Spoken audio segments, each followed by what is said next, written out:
കേരളത്തിൽ 2026 നടക്കാൻ പോകുന്ന കേരള നിയമസഭാ തെരഞ്ഞെടുപ്പ് വളരെ വലിയ തോതിലുള്ള കോളുകളൊക്കെ ഉണ്ടാക്കാനായിട്ട് ഏറ്റവും കൂടുതൽ സാധ്യതയുള്ള ഒരു തെരഞ്ഞെടുപ്പ്. അതോടൊപ്പം തന്നെ ആര് വിജയിക്കും, ആര് തോൽക്കും, ആരാണ് ഭരണത്തിൽ വരാൻ പോകുന്നത്, എന്ത് അട്ടിമറിയാണ് സംഭവിക്കാൻ പോകുന്നതെന്നറിയാനായിട്ടുള്ള ഏറ്റവും വലിയ ഇമ്പോർട്ടൻ്റ് ആയിട്ടുള്ള ഒരു തെരഞ്ഞെടുപ്പ് കേരളത്തെ സംബന്ധിച്ചിടത്തോളം.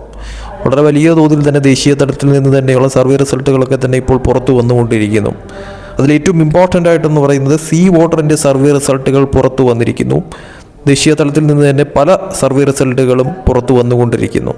അതിൽ എന്ത് തരം അട്ടിമറിയാണ് കേരളത്തിൽ സംഭവിക്കാൻ പോകുന്നത്, ആരായിരിക്കും ഭരണത്തിൽ വരാൻ പോകുന്നത്, എത്ര സീറ്റുകൾ നേടുമെന്നുള്ള കണക്ക് നോക്കേണ്ടത് അനിവാര്യമായിട്ടുള്ളൊരു കാര്യം തന്നെയാണ്. കേരളത്തെ സംബന്ധിച്ചിടത്തോളം 140 നിയമസഭാ മണ്ഡലങ്ങൾ. ഈ 140 നിയമസഭാ മണ്ഡലങ്ങളിൽ സംഭവിക്കുന്ന മാറ്റങ്ങൾ എന്തൊക്കെയാണ്?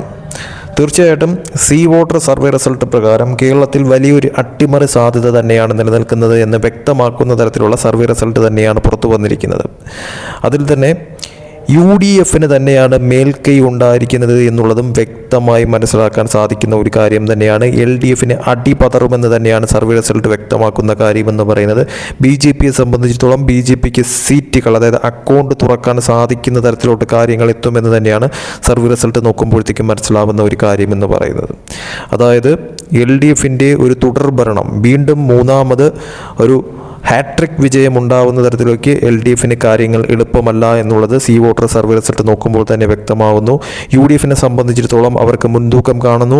ഈ BJPയെ സംബന്ധിച്ചിടത്തോളം അവർക്ക് അക്കൗണ്ട് തുറക്കാൻ സാധിക്കുമെന്ന് മാത്രമല്ല സീറ്റുകളുടെ കാര്യത്തിൽ പ്രതീക്ഷിക്കുന്നതിലും അപ്പുറമുള്ള ഒരു നേട്ടം ഉണ്ടാക്കാനായിട്ട് സാധിച്ചെന്ന് വരാം. വോട്ട് ശതമാനമായാലും LDF വോട്ട് ശതമാനം കുറയും, UDF വോട്ട് ശതമാനം ഉയരും, BJPയെ സംബന്ധിച്ചിടത്തോളം വോട്ട് ശതമാനം ഉയരുമെന്ന് തന്നെയാണ് കണക്കുകൾ വ്യക്തമാക്കുന്ന കാര്യമെന്ന് പറയുന്നത്. അതായത് വോട്ട് ശതമാന കണക്ക് നോക്കുമ്പോഴത്തേക്കും BJPക്ക് ഏകദേശം 20% അല്ലെങ്കിൽ 20% കൂടുതൽ വോട്ട് എന്നുള്ള കണക്ക്, LDF സംബന്ധിച്ചിടത്തോളം 40% താഴെയാണ് വോട്ട് ശതമാന കണക്ക് വരുന്നത്.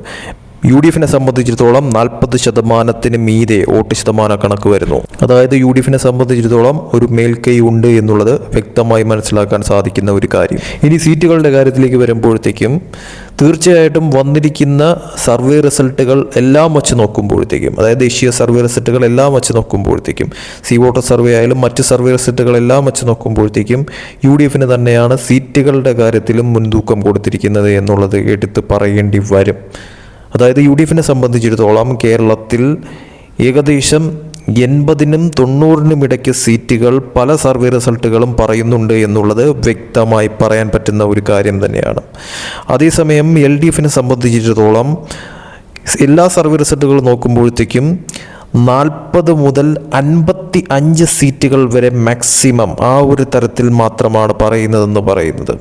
BJP സംബന്ധിച്ചിടത്തോളം അക്കൗണ്ട് തുറക്കുമെന്നുള്ളതും എല്ലാ സർവേ റിസൾട്ടുകളും ഒരുപോലെ പറയുന്നു. അത് 2 മുതൽ ഏകദേശം 6 സീറ്റുകൾ വരെ മാക്സിമം പറയുന്ന തരത്തിലോട്ട് കാര്യങ്ങൾ എത്തുന്നു പല സർവേ റിസൾട്ടുകളും. തീർച്ചയായിട്ടും കേരളത്തെ സംബന്ധിച്ചിടത്തോളം വലിയ ഒരു അട്ടിമറിക്ക് സാധ്യത നൽകുന്ന തരത്തിലുള്ള സർവേ റിസൾട്ടുകളൊക്കെ തന്നെയാണ് പുറത്തു വന്നിരിക്കുന്നത്. അതിൽ UDF സംബന്ധിച്ചിടത്തോളം സെഞ്ചുറി എന്നുള്ള ആ ഒരു ഇതിൽ എത്തിയില്ലെങ്കിൽ പോലും ഏകദേശം 90 അടുപ്പിച്ച സീറ്റുകൾ, 80 മുതൽ 90 അടുപ്പിച്ചുള്ള സീറ്റുകൾ ആ ഒരു തരത്തിൽ മിക്ക സർവേ റിസൾട്ടുകളും പറയുന്നുണ്ട്. LDF സംബന്ധിച്ചിടത്തോളം അവർക്ക് സീറ്റുകൾ കുത്തനെ ഇടിയുമെന്ന് തന്നെയാണ് വന്നിരിക്കുന്ന മിക്ക സർവേകളും പറയുന്ന ഒരു കാര്യമെന്ന് പറയുന്നത്. അതായത് അവർക്ക് 50-ന് താഴെ പോകാം, 40-നുള്ളിൽ ആ ഒരു തരത്തിൽ ഉള്ള സീറ്റുകളുടെ കണക്ക് വരെ പറയുന്നുണ്ട്.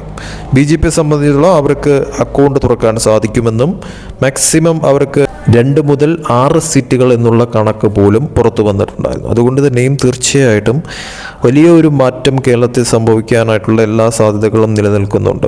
അത് നിലവിലത്തെ സാഹചര്യത്തിൽ UDF അനുകൂല ഘടകമായി മാറുമോ, അതായത് സർവേ റിസൾട്ടുകൾ പോലെ തന്നെ കാര്യങ്ങൾ മറിയുമോ കേരളത്തിൽ, UDF പ്രതീക്ഷിക്കുന്ന ആ ഒരു തരത്തിലുള്ള മുന്നേറ്റം അല്ലെങ്കിൽ നേട്ടം ഉണ്ടാക്കാനായിട്ട് സാധിക്കുമോ, LDF തകർന്നടിയുമെന്നുള്ളത് സർവേ റിസൾട്ടുകൾ ഒന്നും തന്നെ വ്യക്തമായി പറയുന്നില്ല എന്നുള്ളത് എടുത്തു പറയേണ്ടത് അനിവാര്യമാണ്. അതായത് LDF ഭരണം നഷ്ടപ്പെടുന്ന തരത്തിലോട്ട് കാര്യങ്ങൾ മാറും, പക്ഷേ സീറ്റുകളുടെ കാര്യത്തിൽ അവർക്ക് പിടിച്ചു നിൽക്കാൻ സാധിക്കും. അതായത് ഈ പറയുന്ന തോതിൽ 40 മുതൽ 50 സീറ്റുകൾ വരെയും അവർക്ക് ഇപ്പോഴും പിടിച്ചു നിൽക്കാൻ സാധിക്കുന്ന തരത്തിലോട്ട് കാര്യങ്ങൾ മാറും. പക്ഷേ ഭരണം നഷ്ടപ്പെട്ടു പോകുന്ന തരത്തിലോട്ട് കാര്യങ്ങൾ എത്തും.